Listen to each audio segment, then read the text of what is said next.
മനുഷ്യർ പല വിധത്തിലും ആയിരിക്കും. ഒന്നാമത്തത്, നല്ല ജീവിതം അയാൾക്കുണ്ടായിരുന്നു. പക്ഷേ മരണത്തിന്റെ കുറച്ചു കാലം മുന്നേ അയാളുടെ ജീവിതം എന്തോ ഒരു മോശം വിശ്വാസത്തിലോ കർമ്മത്തിലോ പെട്ട് അയാളുടെ ആഖിബത്ത് ചീത്തയാവുന്ന രീതിയിൽ അയാൾ മരണപ്പെട്ടിരിക്കുന്നു. എത്രയോ ആൾക്കാർ അങ്ങനെ ഉണ്ട്. നല്ല നല്ല ആളോടൊന്നിച്ച് ജീവിച്ച് പിന്നെ കള്ളത്തൊരീക്കത്തിലോ മറ്റോ പെട്ട് അയാളുടെ ജീവിതം അങ്ങ് കൊളായി. അങ്ങനെ കൊളാവാതിരിക്കാനാണ് അത്തഹിയാത്ത് കഴിഞ്ഞ് ഇബ്രാഹിമിയ സ്വലാത്തും ചൊല്ലി ദുആ ചെയ്യുമ്പോൾ ലാസ്റ്റ് നിസ്കാരം കഴിയുന്നതിന്റെ തൊട്ടു മുന്നേ ഒരു ദുആ ഉണ്ട്.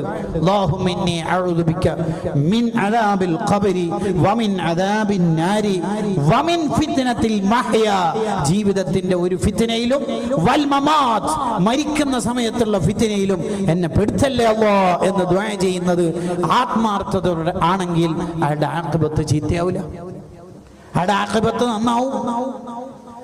ആഖിബത്ത് പ്രധാനമായും ചീത്തയാവുന്നത് പലിശ, മാതാപിതാക്കളെ ബുദ്ധിമുട്ടിക്കൽ, ഫർള് നിസ്കാരത്തിലെ ഗൗരവക്കുറവ്, മുഅ്മിനീങ്ങളെ വേദനിപ്പിക്കൽ, ഈ 4 തെറ്റുകുറ്റങ്ങൾ കൊണ്ടാണെന്ന് ഇമാം ജലാലുദ്ദീൻ സുയൂത്തി റളിയല്ലാഹു അൻഹു എഴുതി വെക്കുന്നു.